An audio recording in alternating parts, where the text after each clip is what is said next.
Ghetto Zoo.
Yo, bienvenue dans ce 6e numéro de Ghetto Zoo. Alors cette fois c'est une spéciale Zulu Nation avec notamment une interview de Abdul Jouri d'Olympic Stars, mais aussi de Ciné de HIP, HOP. Bah dans cette émission nous en apprendrons plus sur ce qu'est le hip-hop et la Zulu Nation.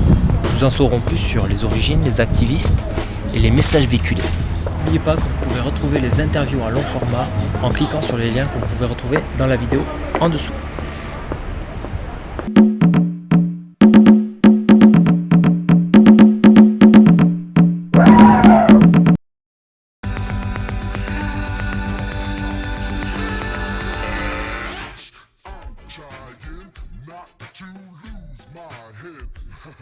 Yo, bienvenue à Abdul Jouri, ça va? Bienvenue dans Ghetto Zoo.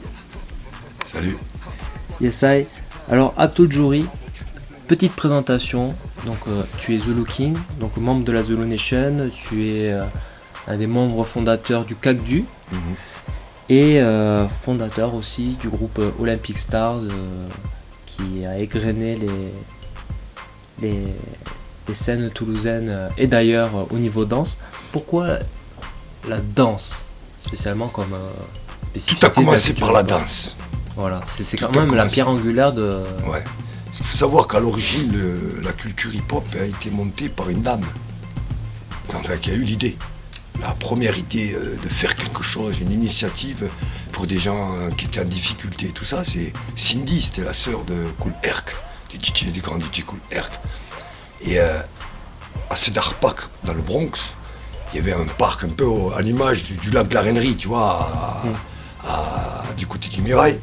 Et Cindy, elle, il y avait beaucoup d'enfants qui avaient plus de père, parce que leurs parents étaient partis au Vietnam et n'étaient pas revenus. Donc ils étaient un petit peu à l'abandon. Manque d'animation, ça devenait un peu des gamins errants. Ça ne bougeait pas. Ça ne bougeait pas et tout ça. Donc elle avait son frère qui était DJ. Mais quand je dis DJ, c'est vraiment disque jockey, quoi. Ouais. Il venait avec son sound system, il faisait ce qu'il appelait des block parties. Et donc lui, il venait de Jamaïque.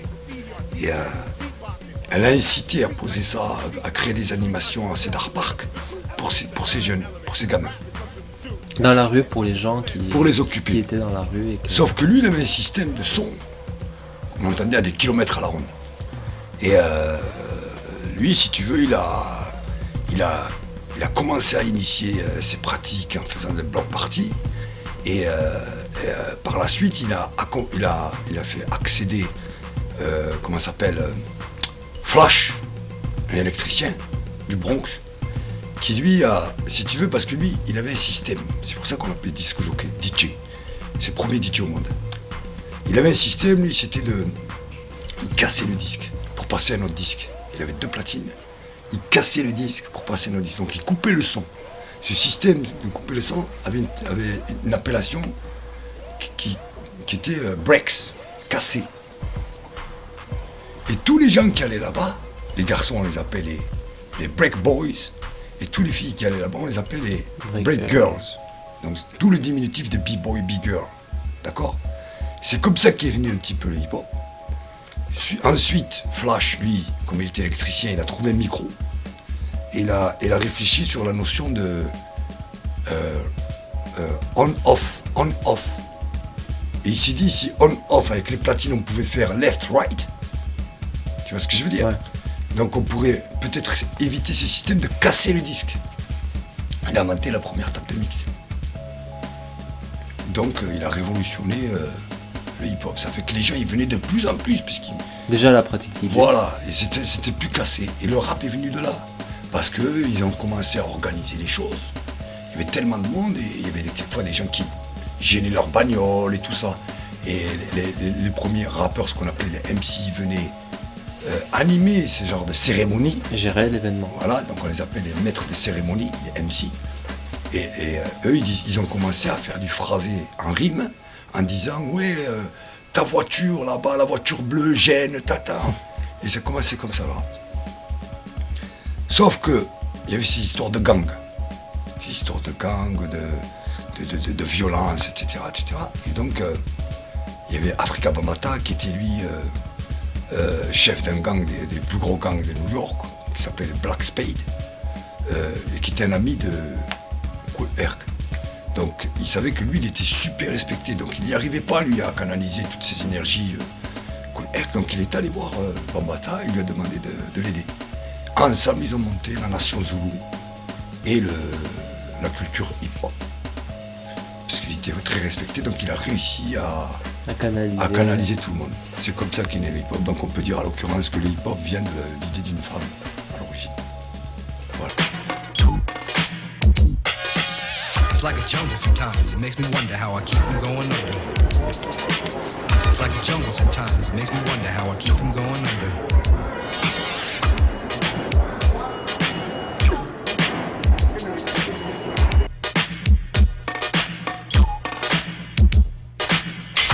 Glass everywhere, people pissing on the stage, you know they just don't care. I can't take the smell, can't take the noise, got no money to move out, I guess I got no choice. Rats in the front room, roaches in the back, junkies in the alley with the baseball bat. I tried to get away, but I couldn't get far, cause a man...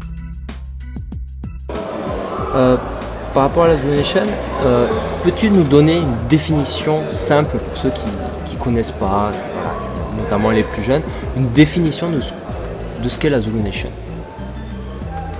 Ses fondements, ses valeurs, qu'est-ce qu'elle veut transmettre? Ça va être beaucoup trop long à expliquer là ce soir. Oui, là, parce qu'il nous faut un 48 heures, je pense. La Zulu Nation. Mais la Zulu Nation, c'est avant tout sur une idée d'Afrika Bambaataa, qui à l'époque est parti donc de ce gang, vous étiez à la conférence, je pense, tout à l'heure. Il a bien expliqué ça, qui a monté il a décidé de monter un regroupement de plein de leaders, en disant voilà, on va fonder la Zulu Nation. Ça s'appelait The Association avant. Voilà. Et afin d'arrêter les violences dans les cités, dans les quartiers. Et suite à un film qu'il a vu sur les Africains, il s'est dit on va appeler ça Zulu Nation, Nation Zulu, qui va refléter dans le monde entier en disant à tous les jeunes du monde entier, arrêtez de vous battre et faites plutôt transformer vos énergies négatives en énergie positive dans la danse, dans la culture. Et dans la culture hip-hop. Avant tout, c'est ça. Donc la Zulu Nation porte différents messages. Oui. Quels sont-ils? Il y a les 10 commandements, ce qu'on appelle les 10 commandements de la nation Zoulou. Bon, je ne vais pas les énumérer là, ils sont facilement...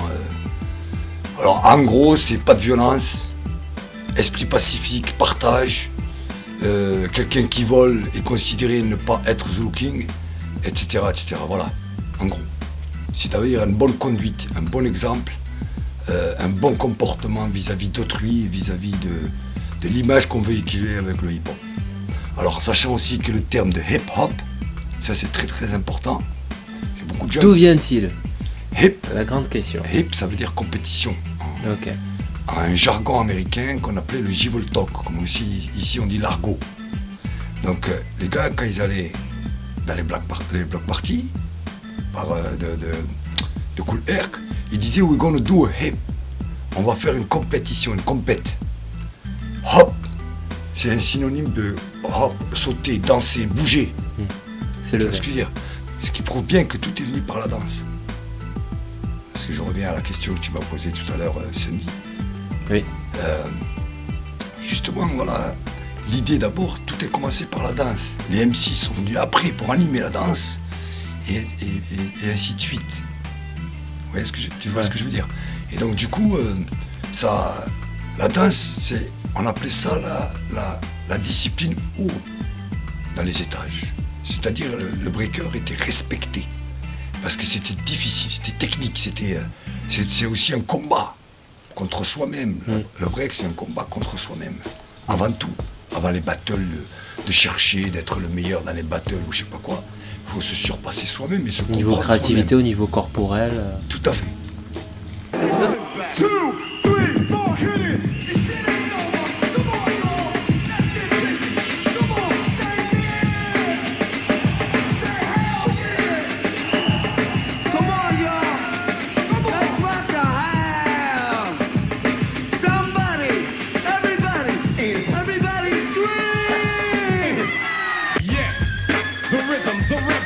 Without a pause, I'm lowering my level. The hard rhymer, where you never been, I'm in. You want styling? You know it's time again. D, the enemy, telling you to hear it. They praise the music, it's time to play the lyrics. Some say no to the album, the show. Bum rush. Quel était ton premier contact avec le hip-hop et la Zulu Nation? La Zulu Nation, comme tout le monde, je l'ai découvert à travers Afrika Bambaataa, à travers ses différentes incarnations musicales, Soul Sonic Force, Jazzy Five, Shango aussi, que j'ai eu la chance de voir en concert à Londres dans les années 80, en 84 pour être précis.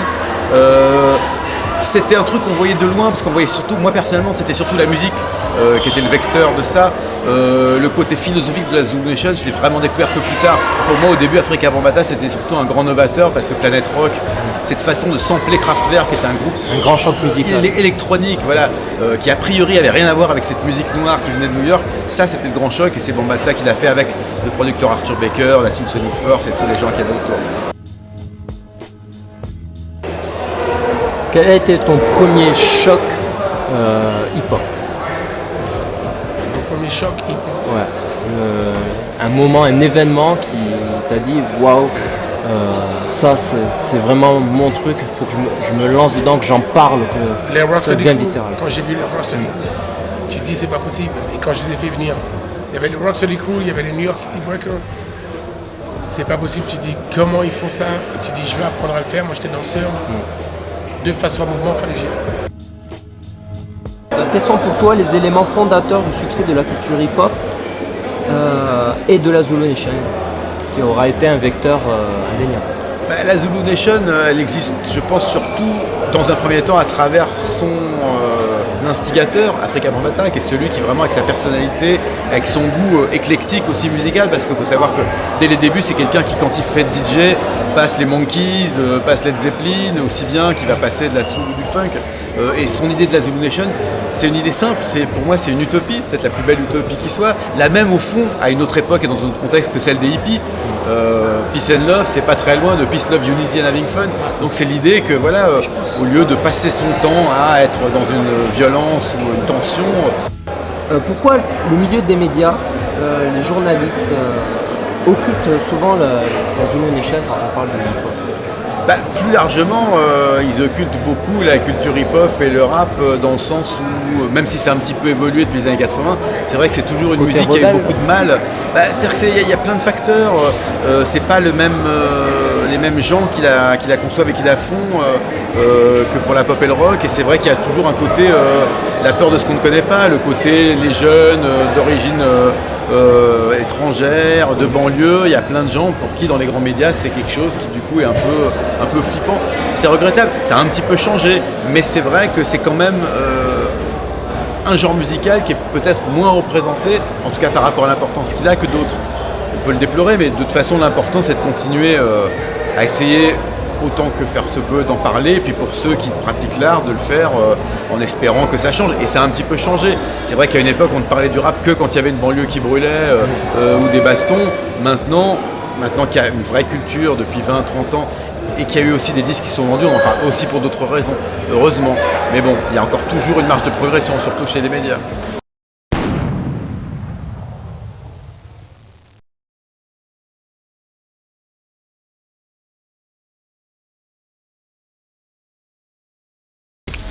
Yo, merci à vous toutes et vous tous d'avoir suivi ce dernier épisode de la saison 1 de Ghetto Zoo. On se retrouve très bientôt pour la saison 2. D'ici là, tenez-vous informés sur Ghetto Zoo officiel sur Facebook et aussi sur YouTube, www.youtube.com/AsVision TV. Voilà, et d'ici là, gardez la banane.